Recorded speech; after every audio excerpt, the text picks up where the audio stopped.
If your Shopify Payments account is on hold, here's what you need to do. First, check the message in your Shopify admin or the email sent to the account owner. Follow any instructions carefully.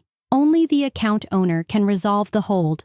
Common reasons for holds include missing information, incorrect bank details, or product eligibility issues. Even if you've started getting orders, Shopify may request more info during their review process. You can still work on your store during a hold, but you can't receive payouts until it's resolved. In most cases, customers can still check out normally. If you didn't get an email, check your spam folder. To confirm the account owner's email, go to Settings greater than Users and Permissions and click the store owner's name. If no email is found, contact Shopify support for help.